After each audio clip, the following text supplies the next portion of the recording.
सुंदर रूप बड़ा भोले का, महिमा अपनी लेती है। इस जग में सबसे सुंदर शिव पार्वती की जोड़ी है। कहते हैं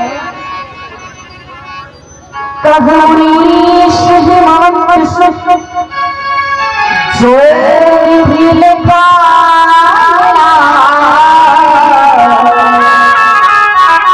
देव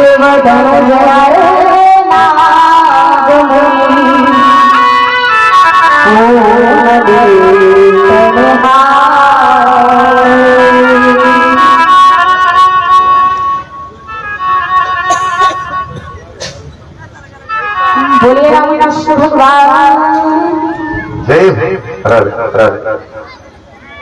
श्री नारद जी ने कहा, हिमांचल राजा, हमारे पिता ब्रह्मा जी ने आपकी बेटी के भाग्य में जो लिख लिया उसको कोई देवता दैत्य मनुष्य नाग कोई मिटा नहीं सकता। दूल्हा तो यही मिलेगा। श्री नारद जी कहते हैं, गोस्वामी महाराज मानस में संकेत करते हैं,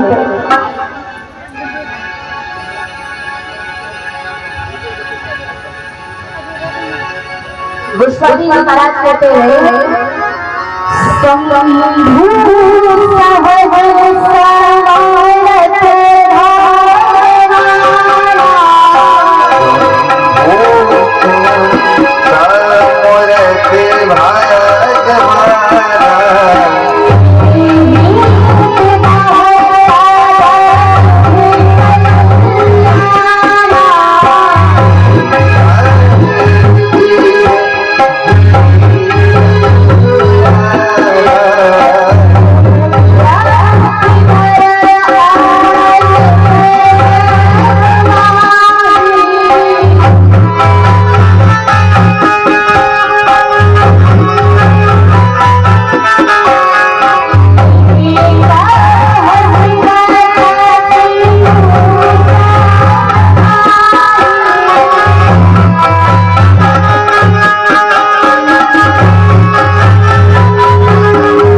और इनकी विवाह से विश्व का कल्याण होगा, संसार का कल्याण होगा। श्री नारद ने हिमांचल राजा को बहुत प्रकार से समझाया और समझा करके देवताओं के पास आए और कहा, देखो विवाह मैंने तय कर दिया, लेकिन अब भोले बाबा को मनाए विवाह के लिए तैयार करिए, उनसे कहिए कि वो विवाह करिए। सारे देवता पहुंचे कैलाश पर्वत। शंकर भगवान श्री राम कृष्ण में नेत्र बंद करके समाधि है और सारे देवता अपनी अपनी भाषा में शंकर भगवान का प्रसन्न करने लगे। कोई कह रहा है बोलिए शंकर भगवान मान जय, कोई कह रहा है बोलिए विश्वनाथ भगवान मान जय, कोई कह रहा है बोलिए गंगाधर भगवान मान जय, कोई कह रहा है बोलिए भूतनाथ भगवान की जय। सब अपनी अपनी भाषा में शंकर भगवान को प्रसन्न करने लगे, लेकिन शंकर भगवान का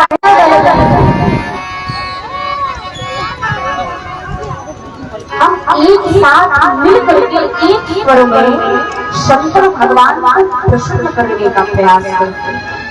हो सकता है कि हम साथ में मनाएं, उनके नाम का स्मरण करें तो नेत्र खोल। अब सारे देवता एक स्वर में बोल पड़े, कैलाश के निवास नमो बार बार हो, नमो बार बार हो, आओ शरण हाथ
भगवान शंकर को प्रसन्न करते थे। शंकर भगवान धीरे से अपना नेत्र खोलते और कहा, क्यों आए हो सारे? ब्रह्मा जी ने कहा, ये सारे देवता आपका विवाह देखना चाहते हैं। शंकर भगवान ने कहा, प्रभु लेकिन आपको पता है मैं विवाह नहीं कर सकता। विष्णु भगवान ने कहा, प्रभु नेत्र बंद करके देखिए तो सही कन्या कौन है। एक बार देखिए तो शंकर भगवान ने नेत्र बंद किया तो देखा ये तो सती है। फिर भी शंकर भगवान ने विवाह के लिए मना कर दिया, नहीं मैं विवाह नहीं कर सकता। देवताओं का निवेदन किया, प्रभु आप विवाह करेंगे तो आपके विवाह से विश्व का कल्याण होगा, संसार का कल्याण होगा प्रभु, क्योंकि आपके ही पुत्र से तारा सुरमावती होगा। और प्रभु जब तक आप विवाह नहीं करेंगे तब तक ये संभव, इसलिए आप अपने लिए ना सही हम लोगों के लिए विवाह। देवता निवेदन करते थे, शंकर भगवान विवाह के लिए तैयार हुए। शक्ति श्रोत भेजा गया, हिमांशु राजा के यहाँ लग्न मुहूर्त सुनाए शंकर श्री। आपसे निवेदन करूंगा,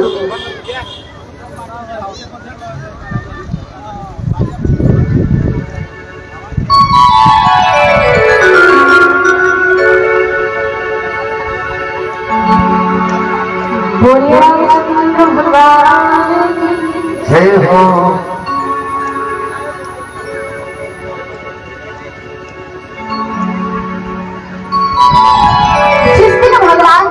शंकर का विवाह होना था, दिन का 3 बज गया। कहा कैलाश, शंकर भगवान पूछने लगे, देवता आवे तो भगवान शंकर को तैयार करें, उनका श्रृंगार करें। अब देवता काहे को आवे महाराज? अब सारे देवता का अपने शरीर संवरने में लगे, अपने अपने वाहन विमान को सजा रहे लगे। सरावन सकल सुर वाहन विदिता ओम सगुण मंगल शुभर पछड़ावा।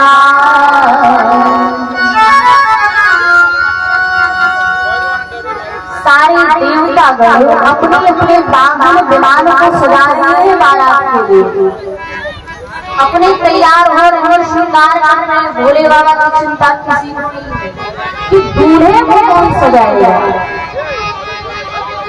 4 बज गया, शंकर भगवान का गण आया शंकर भगवान के पास। कहा प्रभु देवता नहीं आए, आपको दूल्हा भी बनना है, तैयार भी होना है। शंकर भगवान ने कहा दूल्हा क्या बनना देना, ऐसे ही ठीक लग रहा, सुंदर दिख रहा हो।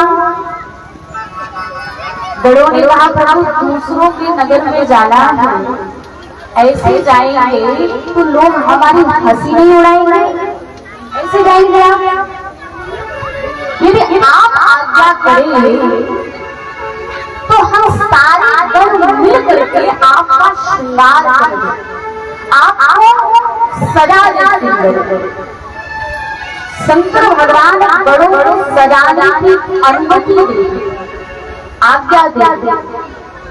अब भगवान शंकर के गण भगवान शंकर का अद्भुत श्रृंगार करते। कैसा श्रृंगार?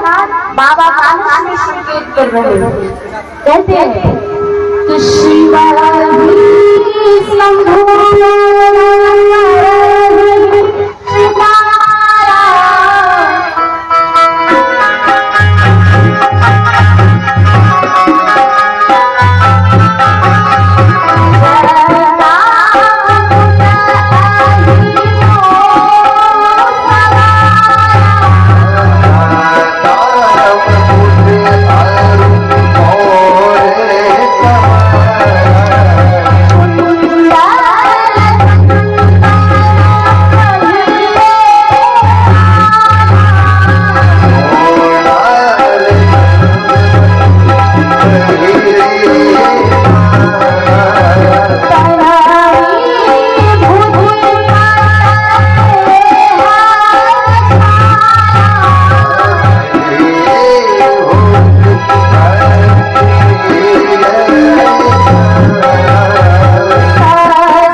श्रृंगार करते। कैसा श्रृंगार?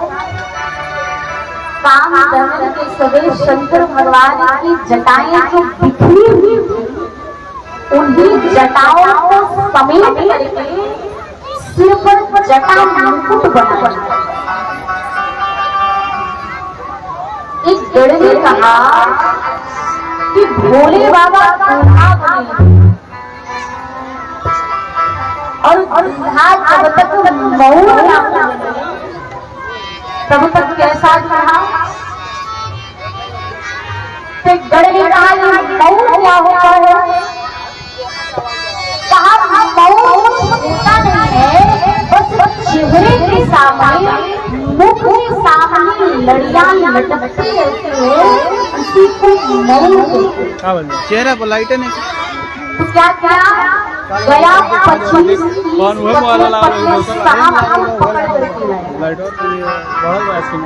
और उन सांपों के सिर को एक ही में बांध दिया और बांध करके भगवान शंकर के जटा मुकुट में लगा दिया। मुकुट तैयार, मुकुट तैयार हो गया। एक ही काम होने वाला दूल्हा बनेगा और दूल्हे को सुंदर भी। जब तक दूल्हा सुंदर ना दिखे तो कैसा दूल्हा? अब सुंदर करने के लिए पाउडर चाहिए। और कैलाश में कहाँ से आवे पाउडर हमारा? तो क्या क्या ताजी ताजी चिता जली, उसी चिता के भस्म रात में लेकर के आया है और शंकर भगवान के पूरे शरीर में ऐसे में नाइट का लगा हुआ। कान का कुंडल सर्पका, बैटरी सर्वर मोड जाता हाथ का बाजू सर्पका, वैसे कोनो दिक्कत नहीं, कुंडल सर्पका। वैसे कोनो दिक्कत नहीं। देखने का भोले बाबा का गला आपने के आंख को चोट ना पड़े। अब गले में क्या पहनाया, तो गले में क्या पहनाया, खोपड़ी इकट्ठा की, 10 खोपड़ी इकट्ठा की और उस खोपड़ी का माला बनाया, माला बना करके शंकर भगवान के गले में लटका दिया। शंकर भगवान सोचने लगे कि गरुड़ मेरा कितना सुंदर श्रृंगार कर रहा है। एक जन ने कहा, प्रभु आप यहाँ कुछ भी नहीं पहनते, लेकिन हमें दूसरों के नगर में जाना है, वहाँ हिमांशु राजा के यहाँ लोग देखेंगे, क्या कहेंगे, हमारी हंसी उड़ाएंगे। शंकर भगवान ने कहा, क्या कहना है? प्रभु जिस बागंबर की खाल पर आप बैठे हो ना, इसी को पहनाइए। शंकर भगवान के कमर में बागंबर की खाल लपेट करके एक सांप से बांध दिया। शंकर भगवान खड़े हो गए, एक हाथ में त्रिशूल, एक हाथ में डमरू, लगे नृत्य करने बजाने। गरुड़ मेरा इतना सुंदर श्रृंगार किया है, इतना सुंदर हम पहले कभी तैयार नहीं, ये अद्भुत श्रृंगार है। अब देवता आए कैलाश पर्वत पर, देवताओं की स्त्रियों ने देखा तो हंसने लगी शंकर भगवान को देख करके। ये भोले बाबा देख शिव सुरती मुस्कानी, वर लायक दुल्हन जग तो पार्वती जी की सुंदर, और ये भोले बाबा ऐसे जाएंगे, लोग मजाक नहीं बनाएंगे। देवता उदास हो गए, क्यों? वो सोचने लगे कि हम इतने देर से अपने वाहन विमान को सजा रहे हैं, अपने स्वयं तैयार हो रहे हैं, और ये भोले बाबा हमारे साथ ऐसे जाएंगे, लोग हमारी भी हंसी करेंगे। ये देवता किसके साथ आए? विष्णु भगवान ने देवताओं से कहा, देखो भैया, वर अनुरूप बारात है, वर के अनुरूप बारात है और बारात के अनुरूप वर है।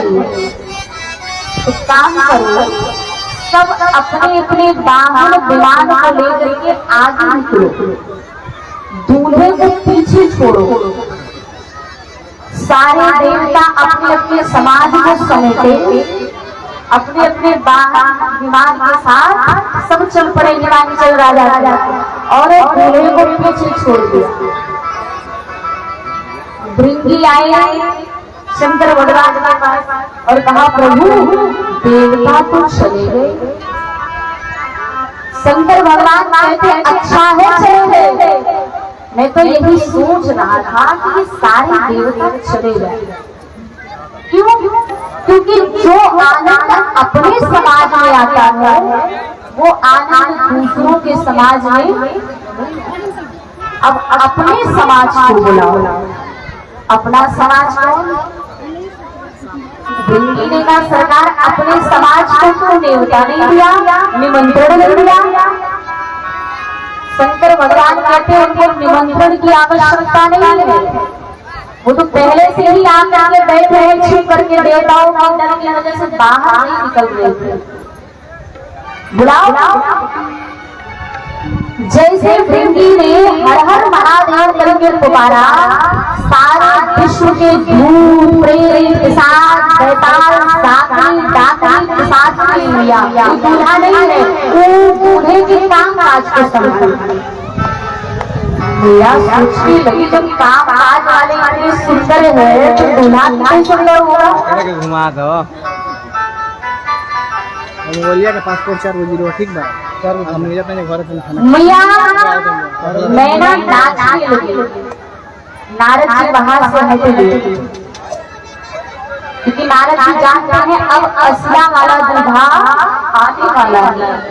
इसलिए हट लिया जाता है। तो जितना स्वागत हुआ है, जितनी जय जयकार हुई है, सब यही धरी की धरी रह जाएगी। मैना मैया आरती की थाल सजाई और द्वार पूजन के लिए गए। शंकर भगवान द्वार पूजन के लिए आए। अभी मैना मैया का नजर शंकर भगवान पर नहीं पड़ी, केवल आरती की थाल पर है। क्यों कोई कमी ना रह जाए स्वागत। मैया नृत्य बंद की आरती की थाल ऊपर लेकर के गई। कितना सुंदर दाम आरती जी दिलाए गए। हमारी बेटी की तो भाग्य ही नहीं, आरती की थाल ऊपर लेकर के गई। और जैसे आरती की थाल ऊपर लेकर के गई तो जो दीपक का लौ था, वो जो भगवान शंकर के सिर पर जटाव नाम लगाया गया था, वो मौन भगवान थे, सर्प भगवान। अब जैसे आरती की लौ पड़ी तो वो उछड़ने लगी। एक बार हुआ, दो बार हुआ, शंकर भगवान के लिए कुछ नहीं बोला। तीसरी बार आओ मैया और नजदीक लेकर के चली गई। और जैसे ही और नजदीक लेकर के गई, सारे सर्प फल फुला करके खड़े हुए। अब जैसे फल फुला करके खड़े हुए, मैया का नेत्र खुल गए और मैया देखी तो बेहोश होकर के गिर पड़ी। आरती की थाल नीचे गिर पड़ी। सखिया मैना मैया को लेकर के गई महल में। एक सखी ने कहा, पहले तो ये बताओ इस दूल्हे के बारे में बताया क्या? तब तक मैना मैया को नारद जी याद आई। नारद करुणे का हो बिगाड़ा। नारद जी ने क्या बिगाड़ा था? मेरा बसा बसाया घर उजाड़ दिया।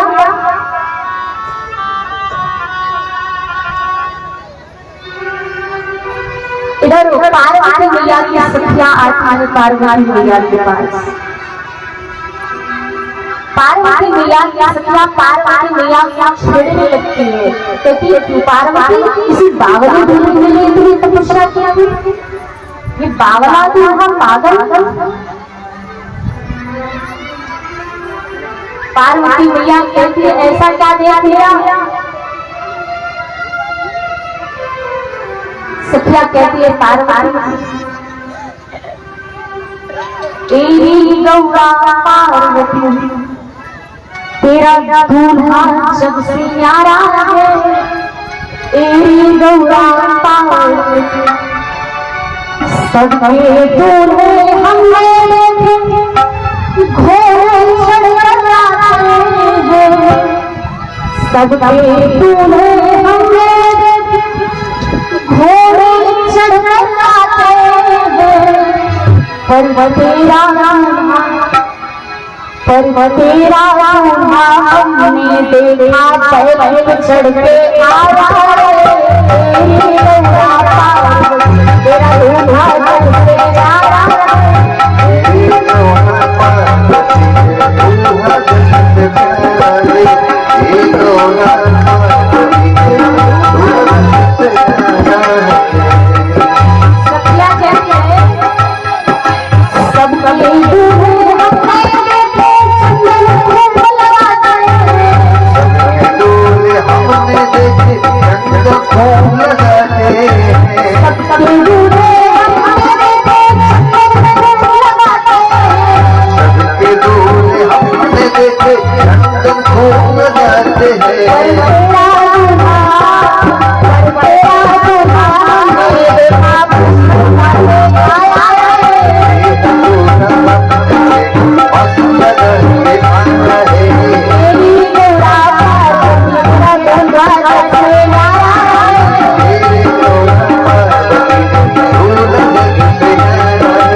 सुंदर वस्त्र पहनते हैं। सबके दूल्हे हमने देखे वस्त्र पहनते हैं।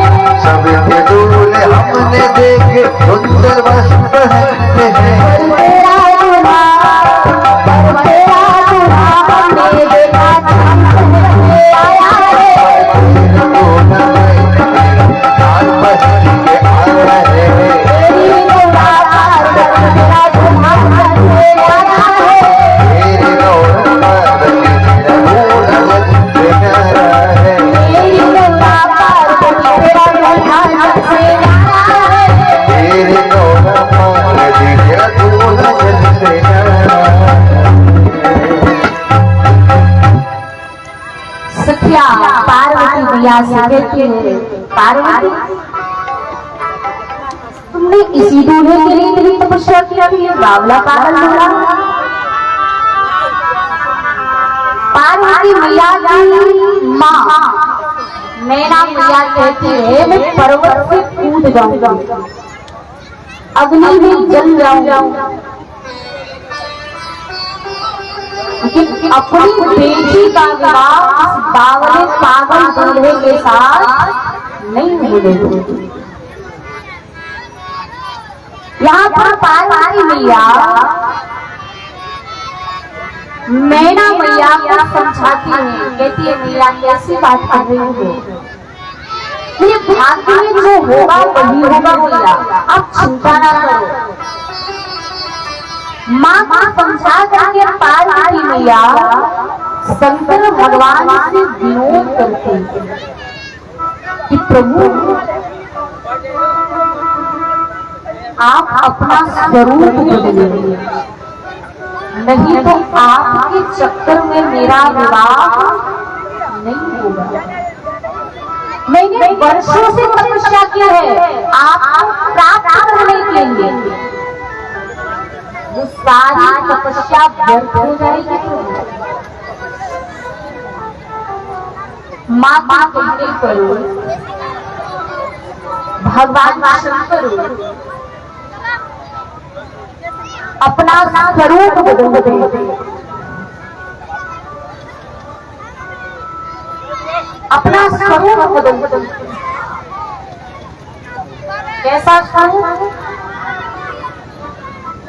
सुंदर रूप बना भोला,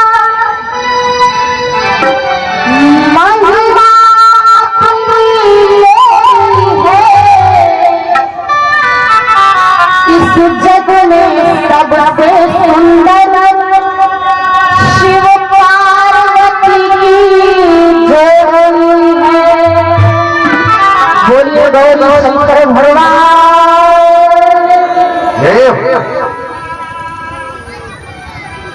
भगवान शंकर अपना स्वरूप बदलते हैं। इधर नारद जी जाकर के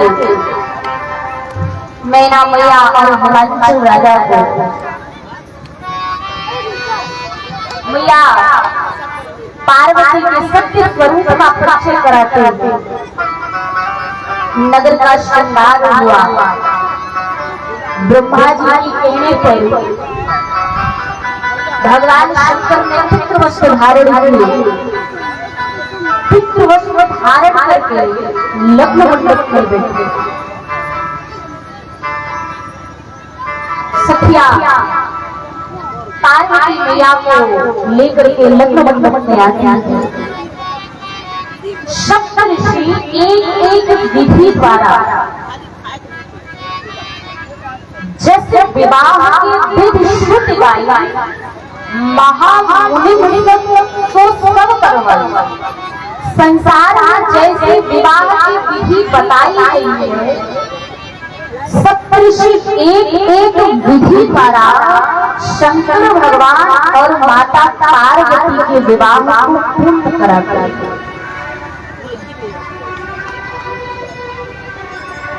महादेव और पार्वती मैया का विवाह संपन्न हुआ। इसके बाद भगवान शंकर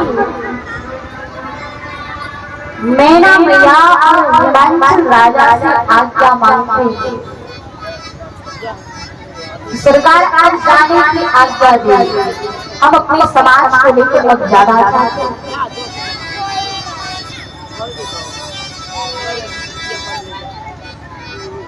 पार्वती मैया की माँ सुनैना मैया, नैना मैया पार्वती मैया को अपने गोद में बिठाया और कहा, बिटिया श्री नारद जी कह रहे थे कि आप जगत जननी हो, सबकी माँ हो, लेकिन बिटिया लौकिक जगत में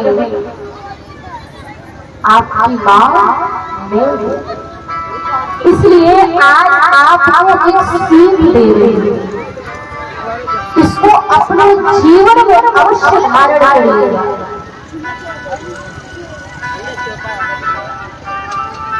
नैना मैया पार्वती मैया को क्या सीख देती है? नारी धर्म का सुंदर उपदेश करती है। बाबा बालक में संकेत करते हुए कहते हैं, करी हूँ सदा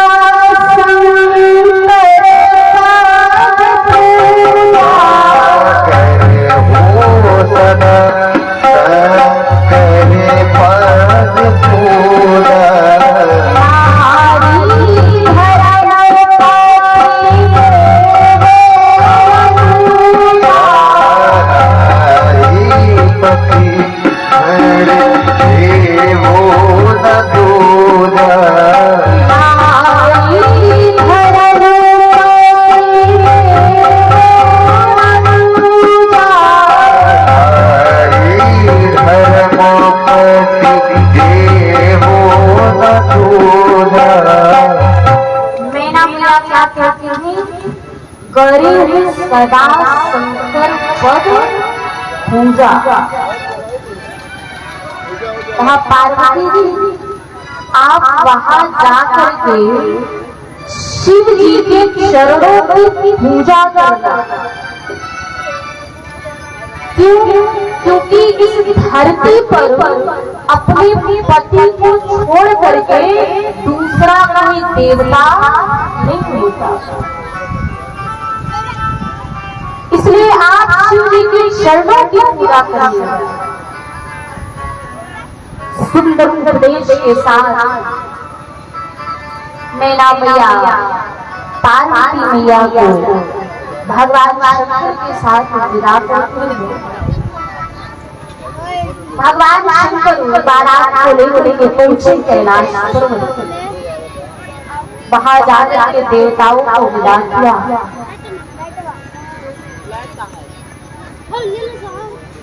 भगवान शंकर और माता पार्वती आनंद में रहने लगे। अनेक काल बीत जाने के बाद तब छह वाले कार्तिकेय भगवान का प्राकट्य हुआ। कार्तिकेय भगवान देवताओं के सेनापति हुए। गोस्वामी जी महाराज कहते हैं कि तब जान में घटा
प्राकट्य होता है।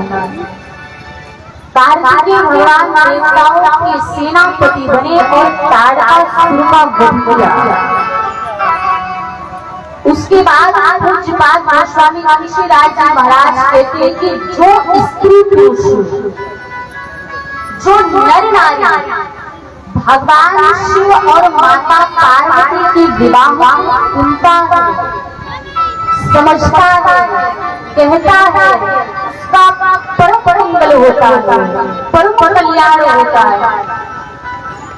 तो आप सब लोगों ने भगवान शिव और माता पार्वती के विवाह को सुना, समझा, जाना। भगवान से यही प्रार्थना रहेगी कि आप सबके ऊपर भगवान की कृपा बरसती रहे और ऐसे ही आप सबको भगवान की कथा को सुनने का सौभाग्य प्राप्त होता रहे। बोलिए गौरी शंकर भगवान जय हो। देखिए, ये जो आयोजन हुआ है, इस आयोजन में एक व्यक्ति की मेहनत नहीं है, इसमें पूरा परिकर लगा हुआ है, समस्त क्षेत्रवासी लगे हुए, ग्रामवासी लगे हुए, तब उस कथा का एक स्वरूप निकला है। तब हम आप बैठ करके इस कथा को सुन पा रहे हैं, इस कथा का लाभ ले पा रहे हैं। तो मेरी आप आपसे यही प्रार्थना है, आप भगवान की कथा सुनिए, लेकिन अपना सहयोग बनाए रखिए, क्योंकि आप लोगों के सहयोग से ही ये यज्ञ चल रहा है। अब ये सब आपके हाथ में है, इस यज्ञ को पूरा करना है, इसलिए आप सभी तन मन धन से जुड़े रहे, तन से तो जुड़े ही हैं, मन से भी तो जुड़े हुए होंगे। थोड़ा धन का भी सहयोग करे तो ये यज्ञ सफल हो। ये क्षेत्र धन्य है कि यहाँ पर भगवान श्री राम की कथा हो रही है। भगवान शंकर माता पार्वती से कहते हैं, देवी जिस स्थल पर, जिस स्थान पर भगवान श्री राम की कथा गाई जाती है ना, मैं उस स्थल पर जाकर के, उस स्थान पर जाकर के रोज उसकी वंदना करता हूँ, नमन करता हूँ। तो ये स्थल धन्य है, ये क्षेत्र धन्य है कि यहाँ पर भगवान श्री राम की कथा हो रही है। आप सब सौभाग्यशाली हैं, आप सबके ऊपर भगवान की अति कृपा बरस रही है। सबके ऊपर कृपा नहीं है, आप यहाँ बैठ करके भगवान की कथा सुन रहे थे, बहुत बड़ी कृपा है। तो इसलिए आप सब जुड़े रहिए और इस यज्ञ को सफल बनाइए। अब आप महाराज के द्वारा कथा को श्रवण करेंगे। आइए भगवान का पावन नाम स्मरण करें, उसके बाद वाली को याद करते हुए सब लोगों को मिलकर के मीठी मीठी तालियों की सेवा करते हुए भगवान का नाम स्मरण करें। कोई चुप नहीं करेगा। भगवान का नाम है, प्यारा नाम है। सुबह से बोल रहे हैं हम लोग कुछ ना कुछ। अब शाम को भी भगवान का नाम लेंगे ताकि आपको नींद अच्छे से आए। और जो भगवान का नाम नहीं लेगा ना, उसको रात्रि में स्वप्न में चुड़ैल का सपना आएगा।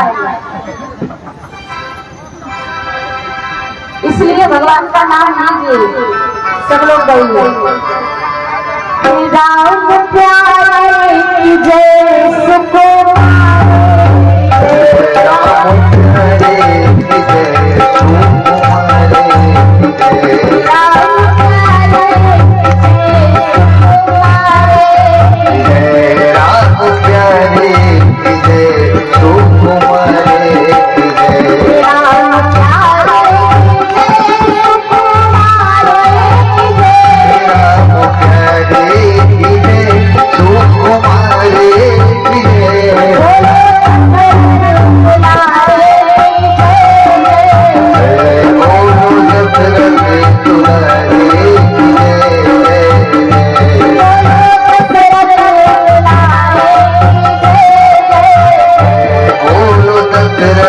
दुलारी की जय।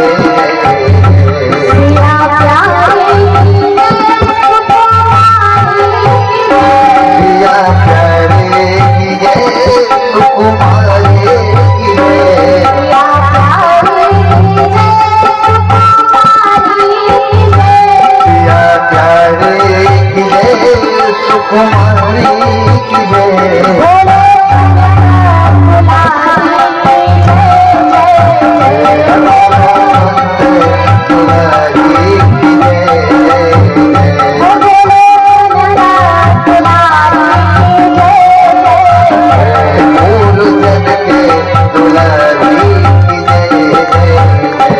कृष्ण प्यारे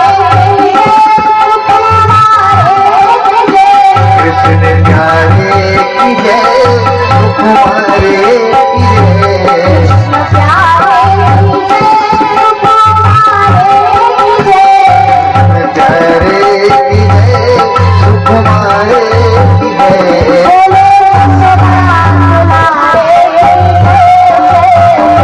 बोलो नंदनंद दुलारी की जय।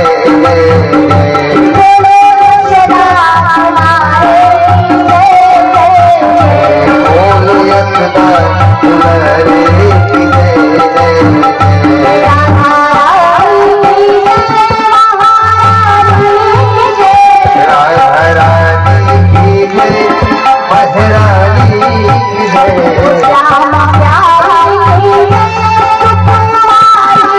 जय। श्याम प्यारी की जय, सुकुमारी की जय। कृष्ण भाग्य दुलारी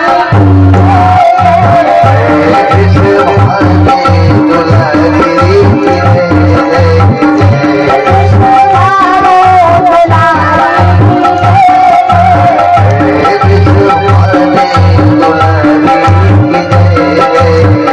हनुमत प्यारे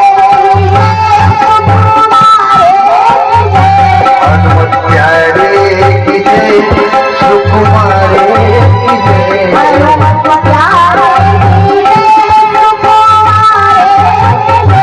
हनुमत प्यारे की जय, सुकुमारे की जय।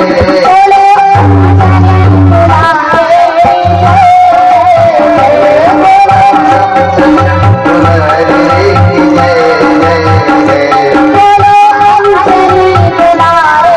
जय। बोलो अंजन दुलारी की जय। बोलो सिया की जय। बोलिए राम कृष्ण भगवान जय हो, बाबा विश्वनाथ जय हो, श्री हरिभद्रानंद जी महाराज की जय हो, माता बिहारी लाल की। जय हो। जय जय श्री राधे।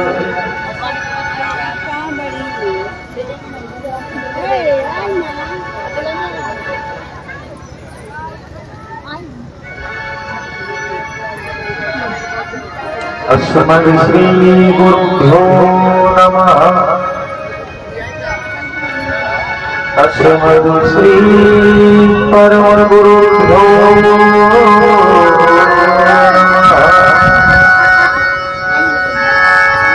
अस्मद् श्री सर्वगुरुभ्यो नमः। श्रीमते रामानुजाय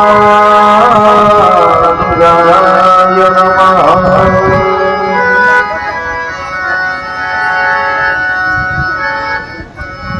राम रामानुजं सीता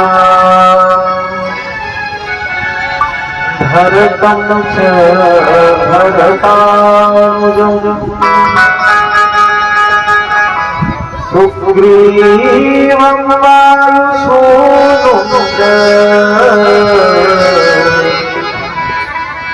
प्रणमामि पुनः पुनः। लक्ष्मीनाथसमारम्भाम् नाथयामुनमध्यमाम्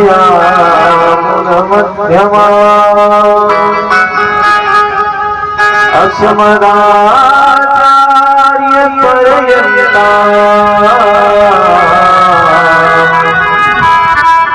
वन्दे गुरु परंपरा।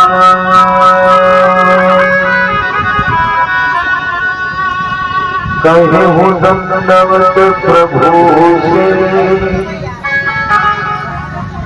तुम्हें कहो कर जो बार बार रघुनायक जी सूरज कराय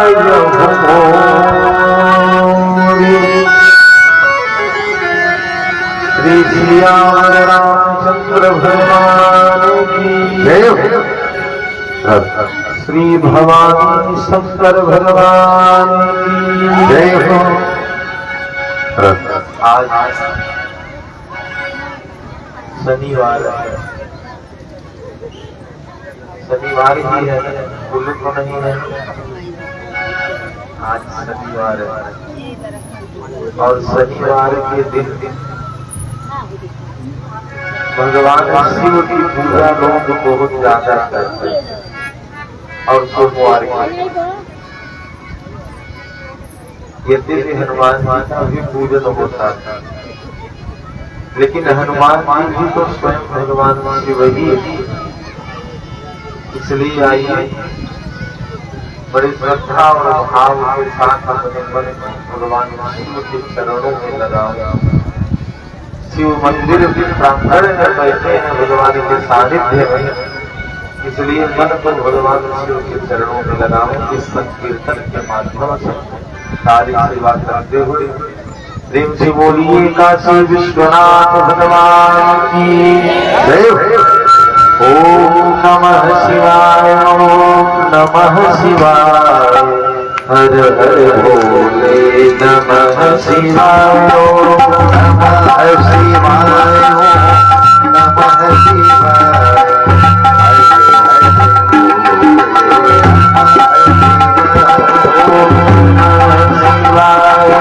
नमः शिवाय, हर हर भोले ओम नमः शिवाय, ओम नमः शिवाय, हर हर भोले नमः शिवाय, ओम नमः शिवाय, ओम नमः शिवाय, हर हर भोले नमः शिवाय। शिव गंगाधराय, शिव गंगाधराय, हर हर भोले नमः शिवाय। शिव गंगाधराय, शिव गंगाधराय, हर हर भोले नमः शिवाय। शिव गंगाधराय, शिव गंगाधराय, हर हर भोले नमः शिवाय। शिव गंगाधराय, शिव गंगाधराय, हर हर भोले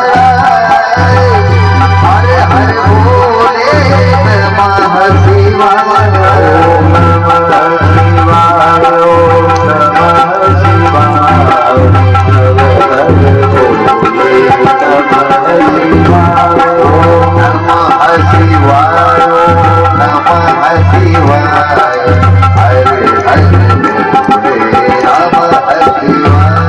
ओम नमः शिवाय, ओम नमः शिवाय, हर हर भोले नमः शिवाय। ओम नमः शिवाय, ओम नमः शिवाय, हर हर भोले नमः शिवाय। शिव गंगाधराय, शिव गंगाधराय, हर हर भोले नमः शिवाय। शिव गंगाधराय, शिव गंगाधराय, हर हर भोले नमः शिवाय। शिव गंगाधराय, शिव गंगाधराय, हर हर भोले नमः शिवाय। शिव जटाधराय, शिव जटाधराय, हर हर भोले नमः शिवाय। ओम नमः शिवाय, ओम नमः शिवाय, हर हर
राजा रामचंद्र भगवान की जय हो। जय जय श्री सीताराम। अखिल ब्रह्मणी की जगदाधार परमात्मा मर्यादा पुरुषोत्तम रघुवंश शिरोमणि भगवान श्री रामचंद्र जी की चरण कमलों की कृपा से आज हम सब लोग इस अनुष्ठान के द्वितीय बेला में उपस्थित हुए। भगवान की बड़ी कृपा और करुणा है हमारे आपके ऊपर, क्योंकि बंधुओं प्रतिक्षण एक मिनट का कोई विश्वास कोई भरोसा नहीं है। एक दिन का कार्यक्रम अगर निर्विघ्न पूरा हुआ तो उसका श्रेय हमारे आपके ऊपर नहीं जाता, भोलेनाथ के ऊपर जाता। इसलिए धन्यवाद करना हमारा आत्मा कर्तव्य है। सर्वप्रथम भगवान श्री भवानी शंकर के चरण में प्रणाम। पंचपद हमारी दक्षिण पार्श्व में विराजमान अयोध्या से चलकर आई हुई हमारी छोटी बहन स्वाति शुक्ला जी, इनकी आवाज मीठी जब बोलते हैं तो लगता है सरस्वती बोल रहे हैं, लगता है कि नहीं बताइए। और माताएं हमसे कह रही हैं महाराज इनसे एक घंटा और बुलवाया जाए।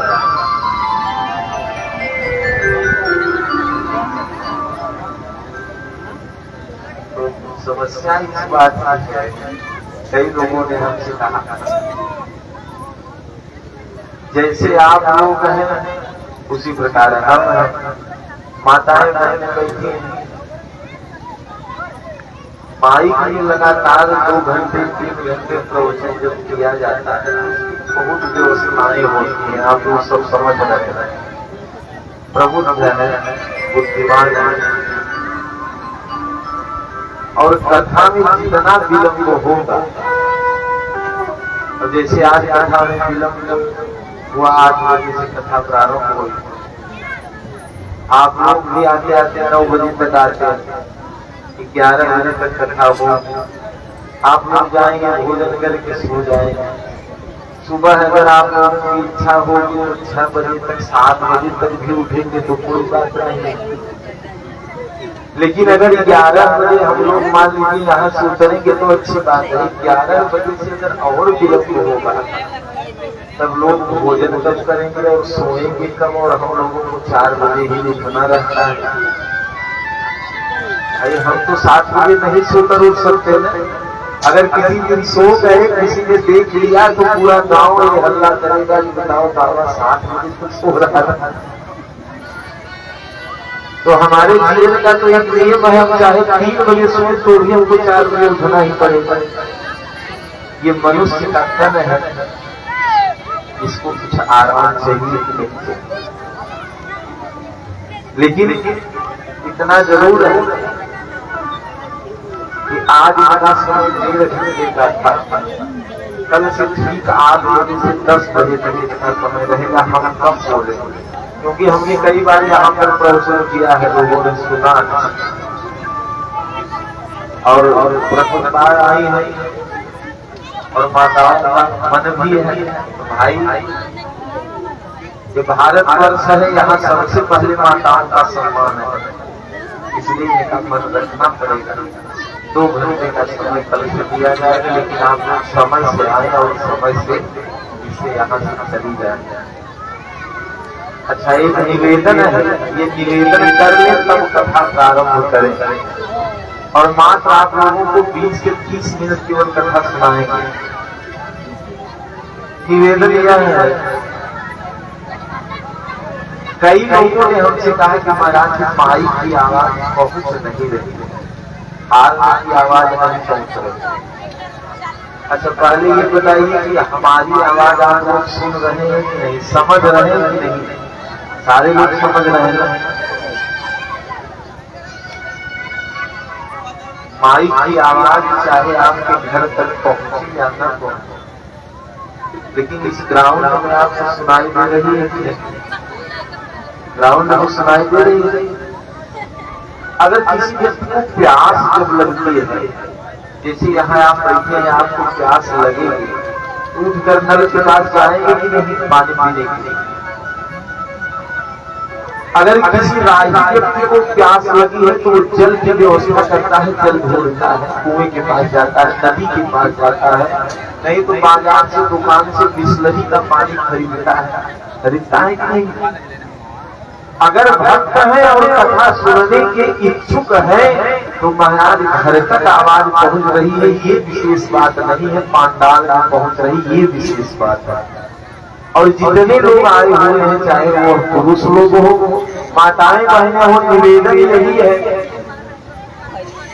ये कार्यक्रम हम लोगों ने हमारे झोली में 1 रुपया भी नहीं था, तब इस कार्यक्रम का निर्णय हुआ था ये कार्यक्रम होगा, और आज यहाँ तक पहुंचा है यह कार्यक्रम।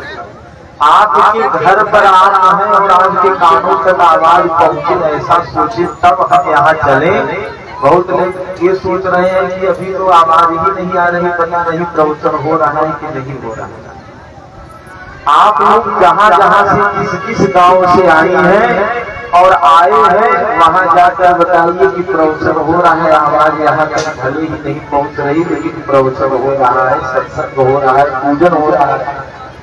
बरनैया से माता जी लोग आई है, आगे बैठी पहचान कर, बरनैया तक आवाज नहीं जा रही हो, लेकिन आई है माता, हम पहचान रहे, बहने भी आई। अब बताइए इनको कौन सी आवाज की जरूरत है, बिना सुने वहां से आई है कि नहीं? अब बरकता के लोग कहीं की आवाज सुनाई दे तब चले, तो ये ईमानदारी नहीं है। अगर बरनैया के लोग आ सकते हैं, बसौनापुर के लोग आ सकते हैं, दुबौली के लोग आ सकते हैं, तो बनक्ता तो नजदीक ही है, बनक्ता के तो आंगन में ही बैठे। आवाज सुनाई दे या न सुनाई दे, इस ग्राउंड में पहुंचिए, पता नहीं ऐसा अवसर फिर मिलेगा कि नहीं मिलेगा। और जैसे विगत वर्ष यज्ञ होगी, अगले वर्ष ये लोगों ने कहा, और भगवान की कृपा हो, यज्ञ विशाल रूप से हो, लेकिन अगले वर्ष तक हम इस धरती पे रहेंगे, आप रहेंगे, इसकी कोई गारंटी नहीं है। महाराज जिसको लोग 24 घंटे प्रतीक्षा करते हैं, मनाते हैं कि ये बुढ़वा मर जाए, वो नहीं मरता, 20-20 साल के लड़के मर जाए, क्योंकि जो होने वाला है, राजा दशरथ की मृत्यु के समय जब भरत जी विलाप करने लगे तो वशिष्ठ जी ने बड़ा सुंदर उपदेश दिया। सुनो भरत भावी प्रबल बिलख कहो मुनिनाथ,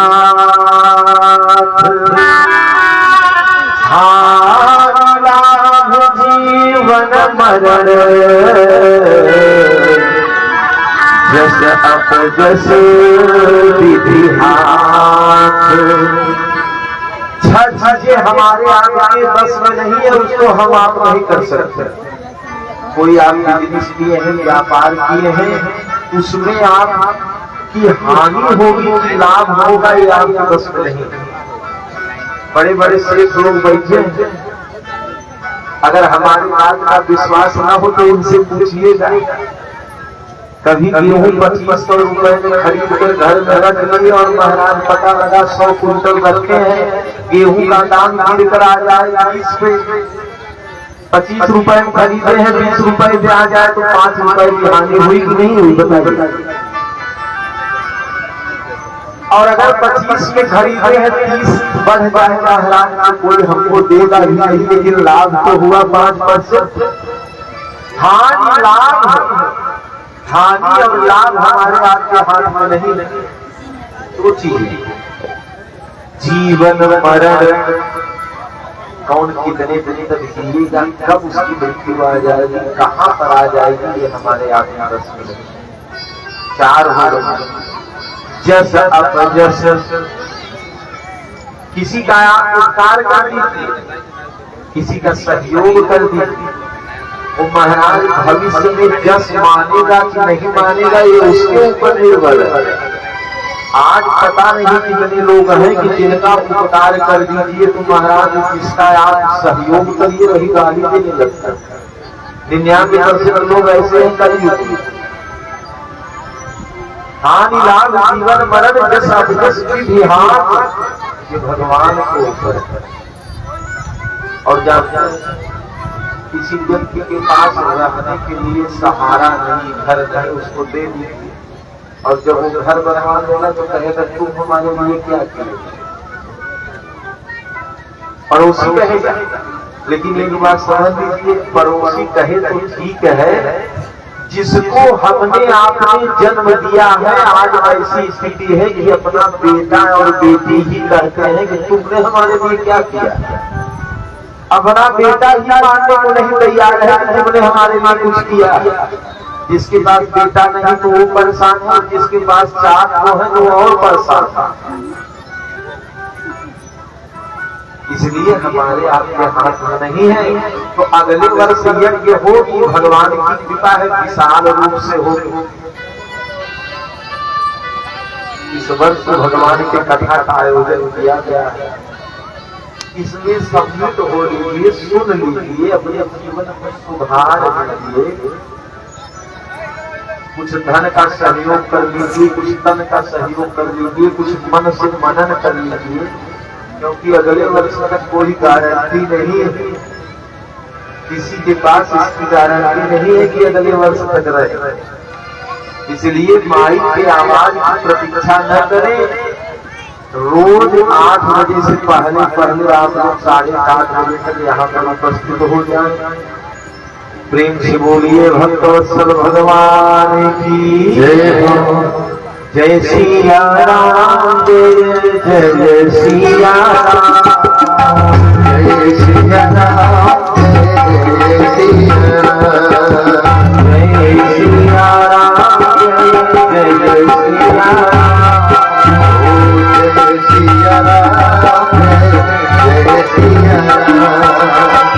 सीताराम भगवान की जय। मात्र आधे घंटे का समय आपका देंगे और 2 विषय पर बोलना है आपको बता।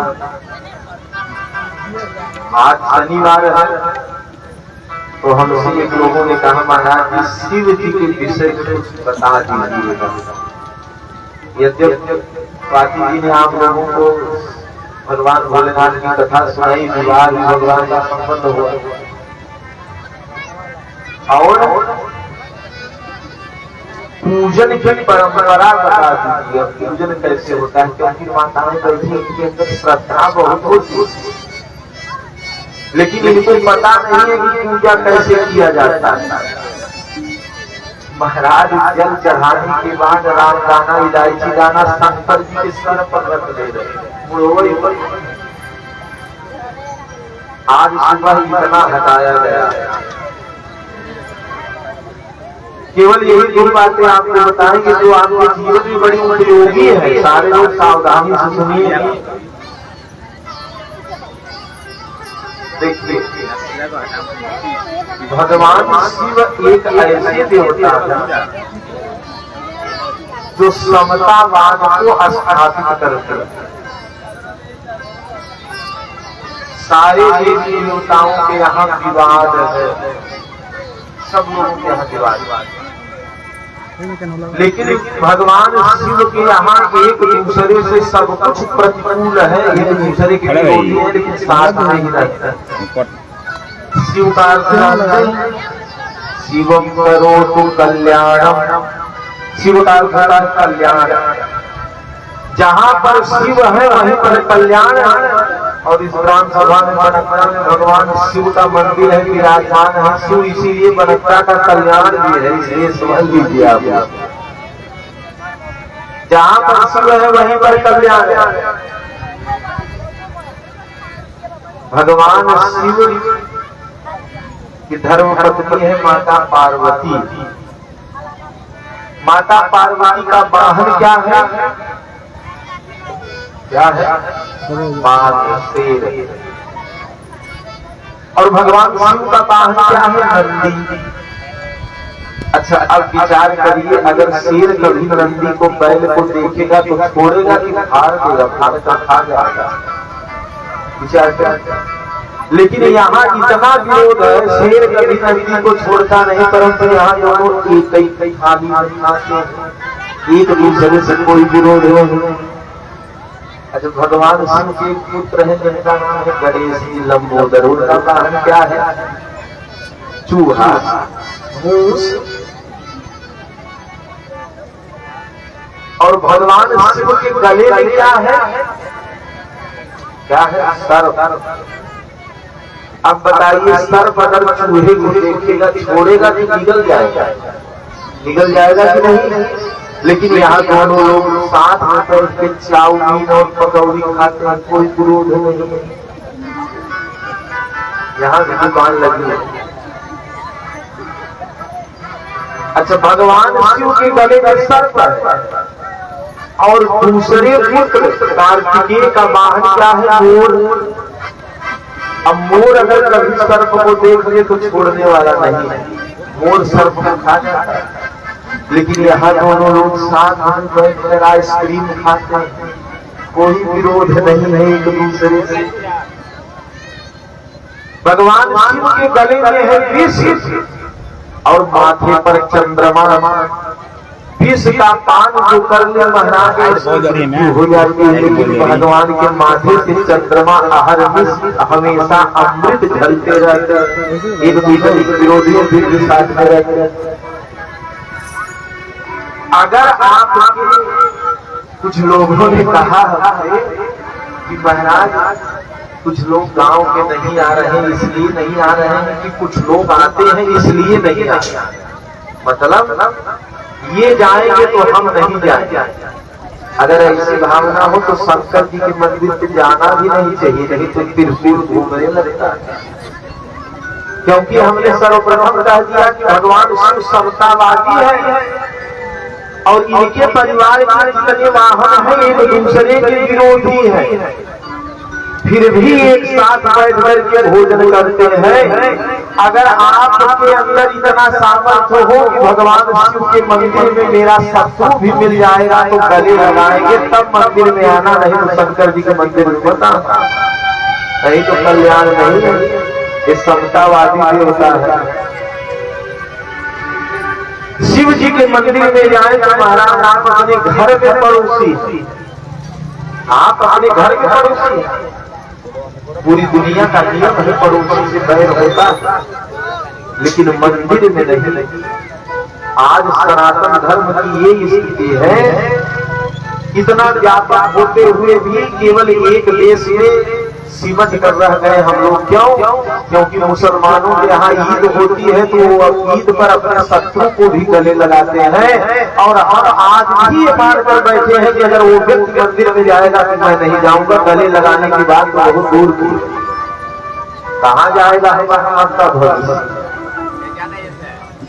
इसलिए मंदिर में आइए तो बैर को भूल जाइए, वैमनस्य को भूल जाइए, शत्रुता को भूल जाइए। भगवान शिव समतावादी देवता है और भगवान शिव और राम जी से 3 संबंध है। भगवान शिव का और राम जी से 3 संबंध। कौन कौन सा?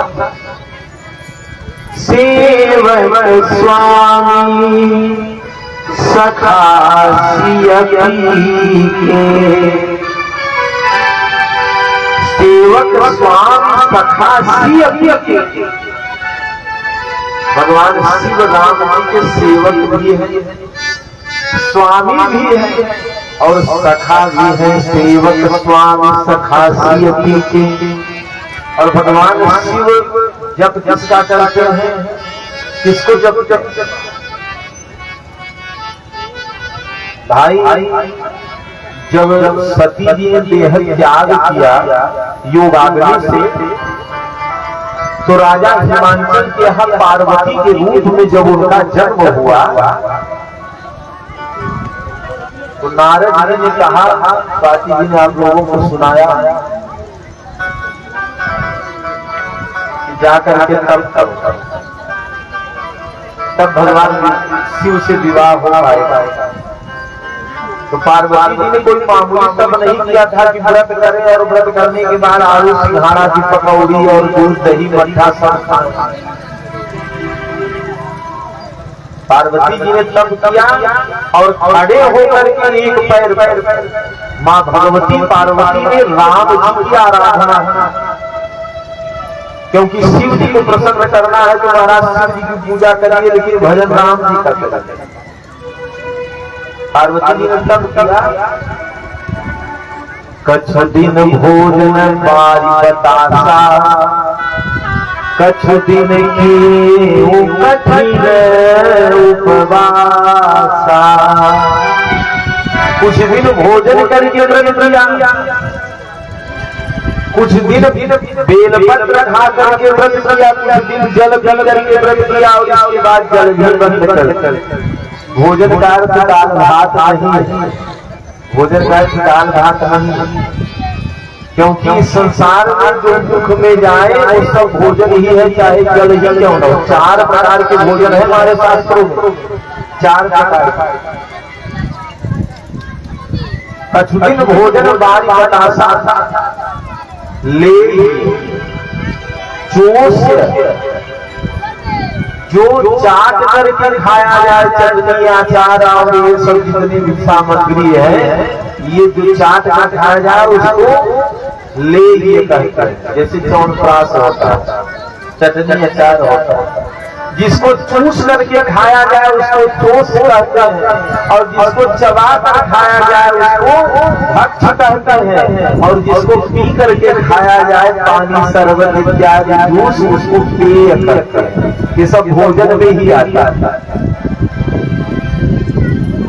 और एक उपाय आपको बता दें, महाराज व्रत करने से भगवान मानने वाले बने, आपको बता, आप लोग भी जान जाए व्रत अगर करिए, माताएं जाना व्रत करती, भगवान मिलने को तैयार है, इस कलिकाल में भी आने को तैयार है, लेकिन कर साको फल कंदा कर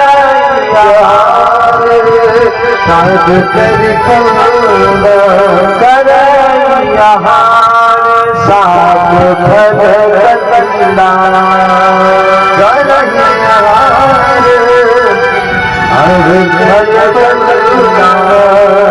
सुमीर ब्रह्म सच्चिदानंदा,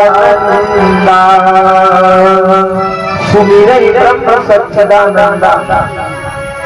महात्मा लोग जंगल में रहते थे तो आहार क्या करते थे, साग फल और कंद।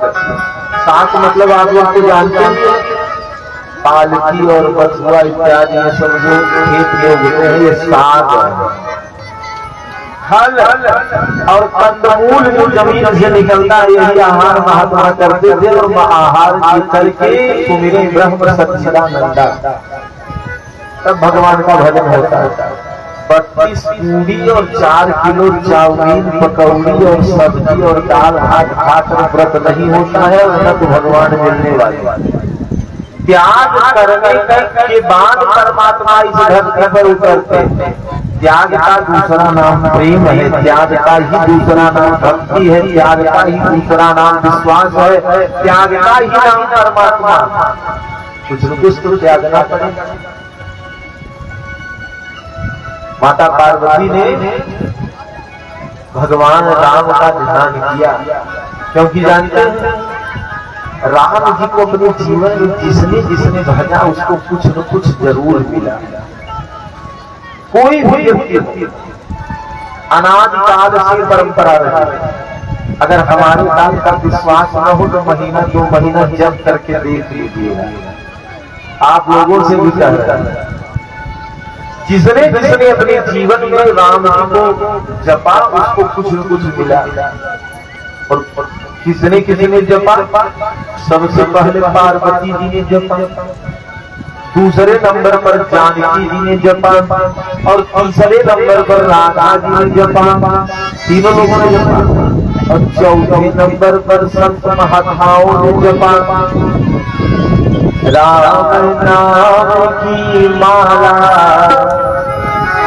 राम नाम की माला जपता कोई दिन वाला, राम नाम की माला जपता कोई दिन वाला, राम नाम की माला जपता कोई दिन वाला, राम नाम की माला जपता कोई दिन वाला, ये माला गौरा तेरा, ये माला गौरा तेरा, ये माला गौरा तेरा, ये माला गौरा तेरा, ये माला गौरा तेरा, ये माला गौरा तेरा, मिल गया जगरू वाला सपना कोई दिन वाला,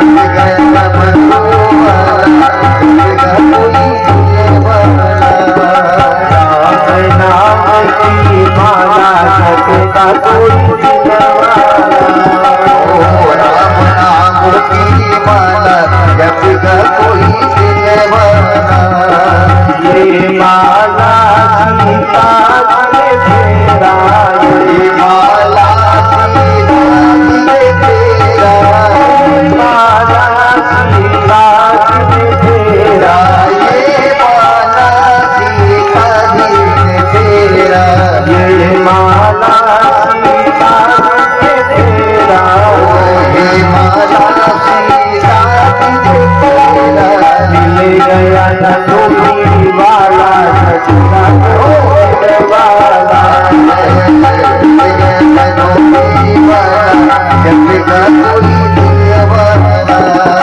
राम नाम की माला जपता कोई दिन वाला, राम नाम की माला जपता कोई दिन वाला, ये माला राधा तेरा, ये माला राधा तेरा, ये माला राधा तेरा, ये माला राधा तेरा, ये माला राधा तेरा, ये माला राधा तेरा, मिल गया मुरली वाला वाला, मिल गया मुरली वाला जपता कोई दिन वाला, राम नाम की माला जपता कोई दिन वाला, राम नाम की माला जपता कोई दिन वाला, ये माला संतों तेरा, ये माला संतों तेरा, ये माला संतों तेरा, ये माला संतों तेरा, खुल गया मोह का ताला जपता कोई दिन वाला, ओ खुल गया मोह का ताला जपता कोई दिन वाला, राम नाम की माला जपता कोई दिन वाला, हो राम नाम की माला जपता कोई दिन वाला, राम नाम की माला जपता कोई दिन वाला। श्री सीतारामचंद्र भगवान की जय हो। जिसने जिसने ये माला अपने जीवन में राम नाम की जब भी उसको कुछ न कुछ मिला। अच्छा मान लिया जाए कि आपको राम राम कहने की आदत नहीं है, मुंह से नहीं निकल सकता राम राम, अरे तो भाई राम राम नहीं कह सकते तो श्री राम ही कहो, बगल में बैठे ही को दिन में 10 बार बनाओ, कम से कम श्री राम से नहीं चलेगा। भाई देखिए बड़े प्रसन्न हो गए, इनका नाम कितना सुंदर है श्री राम, लेकिन राम जी वाला काम करना पड़ेगा। केवल नाम रखने से नहीं काम चलेगा। प्रेम से बोली भक्तवत्सल भगवान की जय। देखिए एक बात आपसे निवेदन कर, हमारा आत्मा गृहस्थ जीवन है, गृहस्थ जीवन में कोई 10 घंटे माला नहीं जप सकता है, लेकिन इतना अवश्य अपने जीवन में अवधारणा बना लीजिए कि अगर हम 10 घंटे अपने बिजनेस व्यापार में अपने परिवार में समय दे सकते हैं तो 24 घंटे में से 24 मिनट अपने लिए निकालिए। भगवान के लिए नहीं, अपने लिए, अपने आत्मोद्धार के लिए, अपने आत्मा के कल्याण के लिए आप निकालिए 24 मिनट, और 24 मिनट में भगवान का भजन करिए। मंदिर में आइए तो मंदिर का ही ध्यान रखिए, घर का ध्यान मत रखिए। कहीं पकड़ी नहीं, अंदर की गई है ये भैंस को चारा नहीं मिला है तो रोटी नहीं बनी है, साथ कार्य करके आइए, मंदिर में आइए तो भगवान को याद करिए। यही हमारे यहाँ का सिद्धांत है। और महाराज यहाँ माताएं ज्यादा आती हैं शिव जी का पूजन करने, लेकिन जानते हैं कलयुग में 5 देवता जल्दी फल देते हैं। आपको बता 5 देवता, कलौ चंडी विनायकौ, सर्वप्रथम मां भगवती। कोई भी देवी हो, चाहे दुर्गा जी हो, भद्रकाली हो, चंडी हो, लक्ष्मी हो, सरस्वती हो, कोई भी देवी हो, अगर आप उनका पूजन अर्चन बंधन सही ढंग से शास्त्रोक्त पद्धति से कर रहे हैं तो साल 6 महीने में आपका जो मनोरथ है वह पूर्ण हो जाएगा। हाँ, ये मानकर पूजा न करें कि माता जी की पूजा करें तो पड़ोसी का घर ही गिर जाए, तब ऐसा नहीं होगा। जो सिद्ध मनोरथ है, जो आपका सार्थक इच्छाएं जो आपकी है वो पूरी हो जाएगी। दूसरे नंबर पर गणेश जी है, कलौ चंडी विनायकौ। गणेश जी की पूजा करिए, 2-4 महीने में आपकी अभिलाषा पूरी हो जाएगी। तीसरे नंबर पर भगवान कृष्ण है, बाल गोपाल की पूजा करिए, मनोरथ सिद्ध हो जाएगा। चौथे नंबर पर हनुमान जी है, हनुमान जी का पूजन करिए, कार्य जल्दी सिद्ध हो जाएगा। और 5वें नंबर पर भोलेनाथ है। लेकिन आपसे निवेदन हो करें, चारों लोग मान लीजिए साल 6 महीने का भले ही समय लगाए, लेकिन भगवान शिव अगर प्रसन्न हो गए, इसीलिए इनका एक नाम है पौरहवा। भगवान शिव का नाम है पौरहवा। अरे माताएं गाती हैं, शिव जी की बारात जब आई तो माता जी ने उनकी सास जो थी, उन्होंने जब प्रसंग शुरू किया तो सखियां गा रही थी, गौरा के गौरा दुल्हवा हो परछन कर सखिया। अब गाने का समय नहीं है, लेकिन गौरा के गौरा दुल्हवा हो, शिव जी का नाम है पौरहवा। अगर इनकी कृपा, अगर ये मान लीजिए आपसे प्रसन्न हो जाए तो 2 ही दिन में आपको पूजन का फल मिल जाएगा। और अगर प्रसन्न हो गए तो महाराज भक्त कुछ भी मांग ले, देने से मुकरते नहीं, आगे पीछे क्या होगा ये भी इनको पता नहीं। एक राक्षस था जिसका नाम था वृत्तासुर। वृत्तासुर ने तप किया तो महाराज शिव जी प्रकट हुए, और जब प्रकट हुए तो उस राक्षस ने वरदान मांगा। भगवान ने कहा कि मैं तुम्हारे तप से प्रसन्न हूँ, मांग लो तो चाहिए। उसने कहा जिसके सिर पर हाथ रख दूं वही भस्म हो जाए। अब भगवान शिव मुस्कुराने लगे, लेकिन बड़े कृपालु हैं, उन्होंने कहा ठीक है जाओ तब जिसके सर पर हाथ रखोगे वही भस्म हो जाएगा। आश्चर्य की बात आपको बताऊं, बगल में माता पार्वती जी खड़ी थी, गौरी हरण लालसा। अब राक्षस तो राक्षस चाहे जब बुद्धि बिगड़ जाए, उसने देखा कि माता बड़ी सुंदर है, अब उसके मन में आया भोलेनाथ के ऊपर ही हाथ रखकर इनको भस्म कर दे और इनको घर ले चले। अब राक्षस तो राक्षस। अब महाराज हाथ ऊपर करके भगवान शिव के पीछे पीछे, और भगवान शिव 180 किलोमीटर की रफ्तार से भाग रहे हैं, वो पीछे से दौड़ाया हुआ है। भगवान विष्णु नारायण मोहिनी का रूप धारण करके आए। और मार्ग में खड़े हो गए, नृत्य करने लगे। जब मोहिनी को देख लिया वृत्तासुर तो भगवान शिव को छोड़ करके मोहिनी में मोहित हो गया।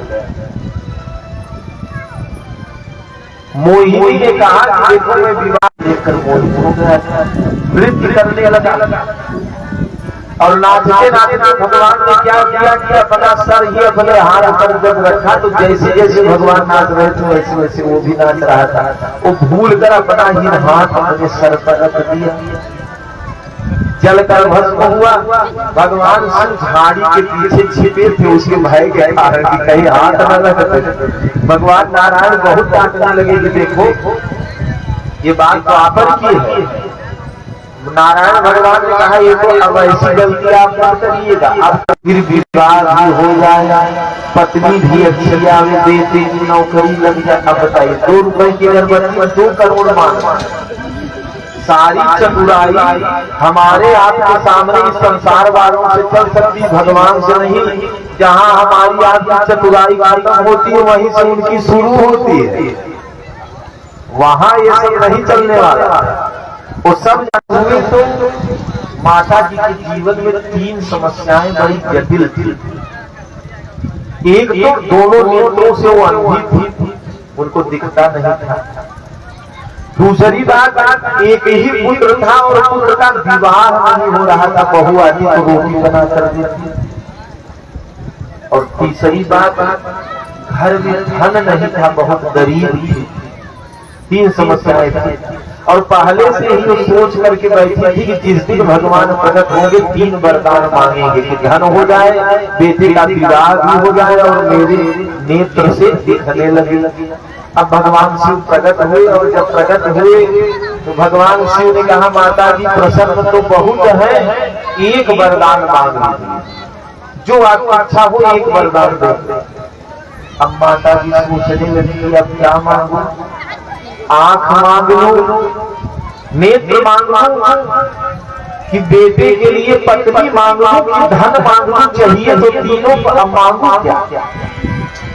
माता जी ने कहा सरकार अभी मैं उलझन में हूँ, दिमाग काम नहीं कर रहा है, एक निवेदन है आप कल आइएगा, तब तक मैं सोच लेती हूँ कि मुझे क्या मांगना है। अब महाराज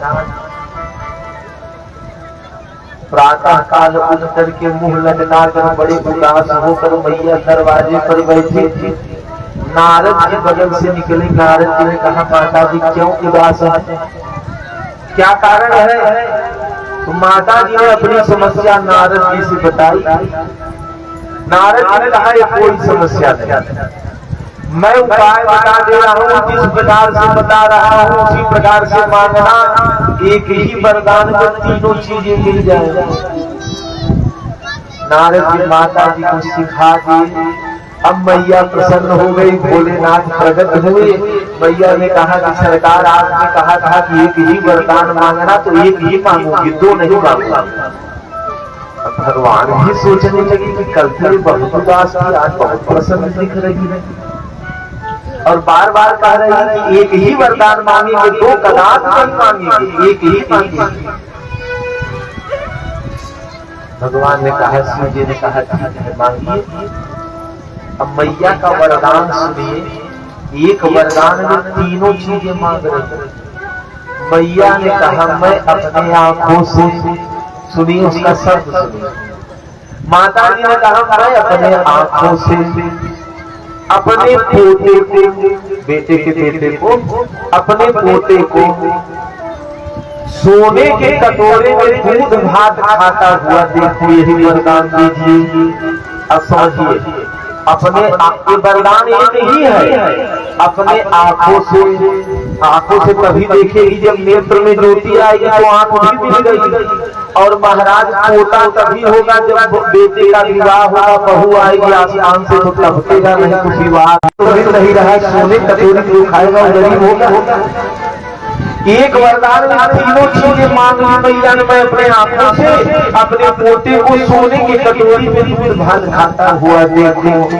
भगवान से मुस्कुराने लगे। शंकर जी ने कहा नारद जी तो नहीं भेटाए थे कहीं कहीं, क्योंकि नारद जी के अलावा ऐसी बुद्धि कोई नहीं बता सकता। भगवान शिव ने कहा ठीक है माता जी आपने मांगा, मैं नहीं देना चाहता था, परंतु नारद जी ने कहा और आपके भक्ति पर रीझ कर मैं तीनों चीजें आपको दे रहा हूं। सतयुग द्वापर त्रेता के भक्तों से नहीं परेशान थे भगवान, कलयुग के भक्तों से परेशान थे। अगर एक बार भगवान इनके चंद्र में घसने पाए तो महाराज धरती पर उतरना भूल जाएंगे, इसका कलयुग के चक्कर में पड़ गए। ऐसे ऐसे लोग इस संसार में। प्रेम से बोलिए भक्तवत्सल भगवान की। तो शिव जी का यह वैदुष्य है, शिव जी की आराधना करिए। हाँ एक निवेदन है, अब आपको पूजन की पद्धति बता दें कि यहाँ माताएं बहनें बैठी थी। कल से हम देखते हैं कुछ माताएं बहनें जैसे सुबह पूजा करने आती हैं तो घर से स्नान की और बाल खोल पूजा करने का विधान नहीं है। अगर बाल खोल कर आप पूजा कर रहे हैं तो उस पूजा का कोई भी पुण्य कोई भी फल आपको नहीं मिलेगा। हमारे यहाँ तो सनातन धर्म इतना सूक्ष्म है कि महाराज हमारे यहाँ बाल खोलने की विधि ही नहीं थी। जैसे आप लोगों ने द्रौपदी की कथा को सुना होगा, द्रौपदी के बालों को घसीटते हुए दुशासन जब ले आया तो बाल उस समय खुले थे और द्रौपदी ने प्रतिज्ञा किया कि जब तक दुशासन की छाती के रक्त से खून से लहू से इसको मैं धोऊंगी नहीं। और भगवान शिव ही एक ऐसे देवता हैं जिनके ऊपर जल चढ़ाया जाता है। अगर शिव जी मूर्ति में विद्यमान है, जैसे हनुमान जी है, राम जी है, इस प्रकार अगर शिव जी की मूर्ति हो तो उनके ऊपर जल नहीं चढ़ेगा। लेकिन अगर शिवलिंग के रूप में विद्यमान है तो 24 घंटे उनके ऊपर जल चढ़ाया जा सकता है। लेकिन माता जी के ऊपर, हनुमान जी के ऊपर जल नहीं चढ़ाया जाएगा। कपड़ा पहन कर आप तैयार हो जाइए, कोई एक लोटा ले आवे, ऊपर से पानी डाल दे तो आपको कैसा लगेगा? पूजा की विधि है, जो शिव जी के पूजन की जो विधि है वो हनुमान जी की नहीं है, जो हनुमान जी की है वो दुर्गा जी की नहीं है। यहाँ पर माता भवानी पार्वती जी का मंदिर है और हनुमान जी का है, उनके पास जल न चढ़ाइए, अक्षत चढ़ाइए, पुष्प चढ़ाइए, सिंदूर चढ़ाइए। अच्छा एक बात और, एक महीना हो गया हमको रहती, जो माताएं बहनें आती सिंदूर उठाई और माता जी का कीम चूक दे रहे, पूरा नीचे से ऊपर तक रंग दे रहे, पूरी मूर्ति ही खराब हो जा रही है। अरे इतनी श्रद्धा है तो पैर में थोड़ा सा सिंदूर लगा दीजिए। हम लोग 3-4 बार रगड़ते रगड़ते परेशान हो गए। बताइए, चाहे जितनी सुंदर मूर्ति बैठा दी जाए, प्रतिष्ठा कर दी जाए, अगर ऐसा लोग करेंगे तो पूरी छवि ही खराब हो जाएगी। ऐसा नहीं करना चाहिए। माता जी के पैर में सिंदूर लगाया जाए, अंगूठे में, या सबसे अच्छा उपाय है माता जी के सामने सिंदूर रख दीजिए, 2-4-10 मिनट रख कर उनकी स्तुति करिए और उस सिंदूर को प्रसाद मानकर ले जाइए, घर पर लगाइए। उनके चेहरे को न बिगाड़ दीजिए। स्वयं को सुंदर बनने के लिए हमारी बातें बहुत खराब लगी, सुंदर बनने के लिए ब्यूटी पार्लर चली जाए और माता जी का मुंह बिगाड़ दे रहे, ये बात अच्छी नहीं है। तो पूजन की विधि है और भगवान शिव को किन किन देवताओं को कौन कौन सी चीजें बहुत प्रिय है ये भी जान जाए। जलधारा शिवो प्रिय, भगवान शिव को जल बहुत प्रिय है। क्या प्रिय है? जल। और नमस्कार प्रियो भानु, भगवान सूर्य को नमस्कार बहुत प्रिय है। वैसे तो प्रत्येक व्यक्ति को जल देना चाहिए भगवान सूर्य को, नहीं दे पा रहे हैं तो सुबह उठिए, जब एक तरफ भगवान उदय हो रहे सूर्य नारायण तो कम से कम हाथ जोड़कर प्रणाम कर लीजिए, इतना तो करिए। और माता जी को, कोई भी माता जी हो, चाहे वह लक्ष्मी हो, सरस्वती हो, भद्रकाली हो, दुर्गा हो, पार्वती हो, अर्चना प्रिया विद्या, माता भगवती को अर्चन बहुत प्रिय है। पुष्प का अर्चन, लाल फूल ले आइए और उनके चरणों में निवेदन करिए। भगवान कृष्ण को अलंकार बहुत प्रिय है, अलंकार प्रियो कृष्ण, बस भगवान कृष्ण को बहुत प्रिय है। परोपकार प्रियो विष्णु, भगवान विष्णु को परोपकार बहुत प्रिय है। और हनुमान जी को क्या प्रिय है आप लोग जानते ही हैं। क्या प्रिय? हनुमान जी को लड्डू प्रिय है ना, लेकिन लड्डू से भी प्रिय आपको एक वस्तु बता दें, लड्डू से भी प्रिय अगर कुछ है तो हनुमान जी को प्रिय है शहद। अगर शुद्ध शहद कहीं मिल जाए तो ले आकर के तुलसी दल डाल करके भोग लगा दिया हनुमान जी। अच्छा एक बात और समझिए, जैसे मान लीजिए शनि को तेल चढ़ता है, शनिदेव को शनिवार को सरसों का तेल चढ़ता है, मंगलवार को और शनिवार को हनुमान जी को लड्डू चढ़ता है। प्रिय तो है, लेकिन ये समझिए भाई लड्डू खाते खाते मन उठ जाएगा कि नहीं उठ जाएगा। तो कभी कभी पेड़ा का भी भोग लगा दिया करिए, ऐसा नहीं है कि प्रिय है तो लड्डू ही खाएंगे। भाई हम लोगों को अगर खीर बहुत प्रिय है, सब्जी बहुत प्रिय है, तो ज्यादा खाएंगे तो भी तो मन भर जाएगा। इसलिए हनुमान जी लड्डू खाते खाते उठ गए हैं। अब आइएगा तो पेड़ा लेकर के आइए, कुछ दूसरी मिठाई लेकर भोग लगाइए। कभी कोई पदार्थ ऐसा बनाइए नमक वाला, उसका भी भोग लगाइए हनुमान जी का। कभी ये भी तो मन कहेगा कि हाँ हम भी सब्जी खा लें। सोचिए अगर ऐसा जो करता है जिसके ऊपर और नमका हो। ये देवताओं की प्रिय वस्तुएं हैं, अगर इनका अर्पण आप लोग करते हैं, चढ़ाते हैं, तो महाराज आपका मनोरथ जल्दी सिद्ध हो जाएगा। और भगवान शिव को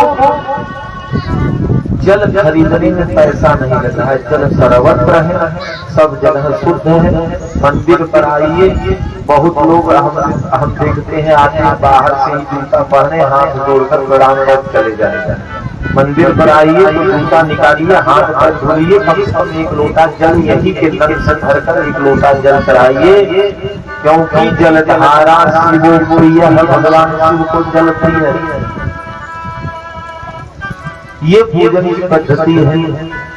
दूसरी बात, पूजन स्थल यहाँ पर बनाया गया है, पूजन मंडप। जो माताएं बहनें कलश उठा के गई थी, तो केवल कलश उठाना ही जिम्मेदारी नहीं है।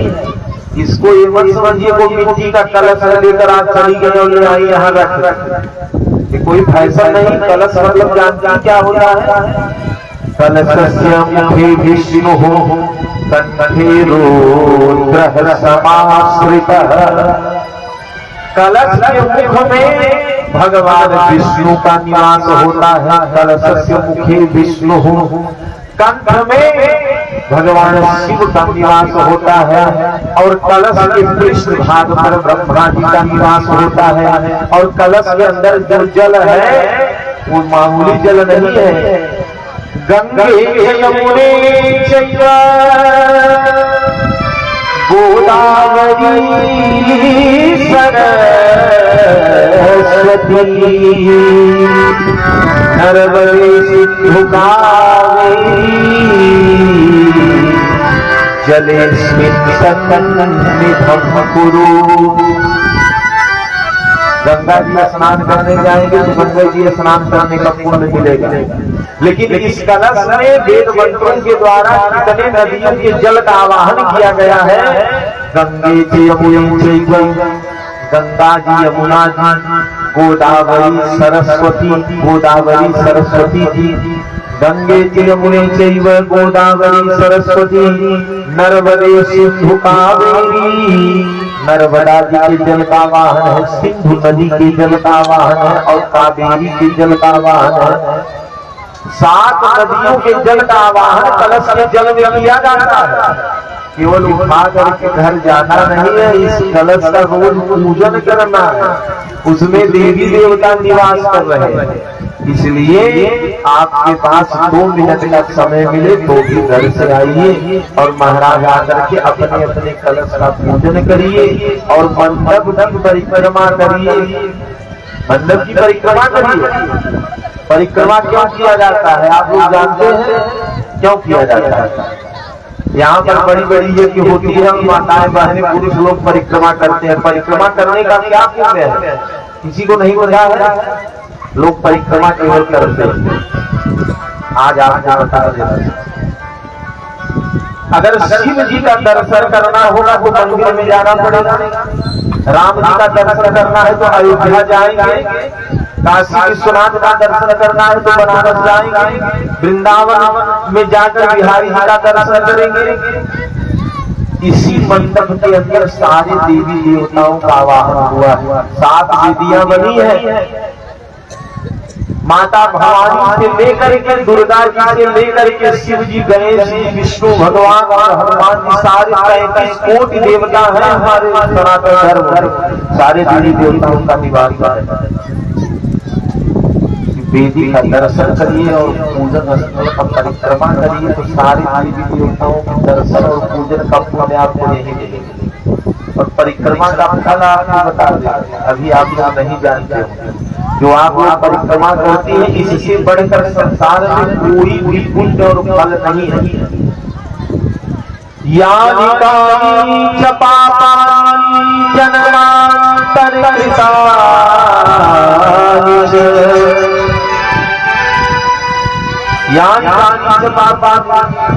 मनुष्य के जीवन में कुछ पाप जान करके होता है, कुछ अनजाने में हो जाता है। आप जैसे चल रहे हैं, पैर के नीचे चींटी जब गई, आप नहीं जान रहे पाप हुआ कि नहीं हुआ।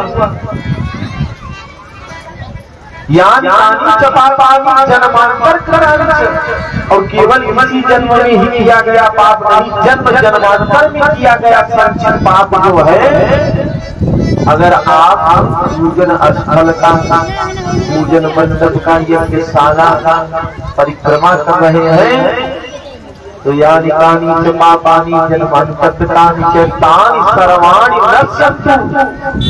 जितने भी जन्म जन्मांतर के संचित पाप है बंधुओं, वो तानि सर्वाणि नश्यन्तु, वो सारे पाप नष्ट हो जाते हैं। कब नष्ट होते हैं? प्रदक्षिणायाम पदे पदे। जैसे ही परिक्रमा करने के लिए आप एक कदम आगे बढ़ाएंगे तो एक कदम पर एक पाप, दूसरे कदम पर दूसरा पाप, तीसरे कदम पर तीसरा पाप, एक एक पाप नष्ट होता जाता है। इसलिए परिक्रमा की जाती है। और यह मनुष्य का तन मिला है, अब पता नहीं दोबारा मिलने वाला है कि नहीं मिलने वाला, इसकी कोई गारंटी नहीं है। यही मनुष्य का तन मोक्ष का जो ताला है उसको खोलने के लिए चाबी है। नरे तन कर फल किसयन भाई, भजिया राम सब काम बिहाई। मनुष्य का तन मिला है तो केवल विषय भोग करने के लिए नहीं, भगवत आराधना और धर्म का अनुसंधान करने के लिए मनुष्य का तन मिला है। अपने घर का काम करिए, 10-20 मिनट भगवान के लिए भी समय निकालिए। इसलिए कल से आगे अपने कलश का पूजन करें और पूजन करके महाराज परिक्रमा जरूर करें। प्रेम से बोलिए भक्त भगवान की जय हो, श्री आनंद कंद भगवान की जय हो।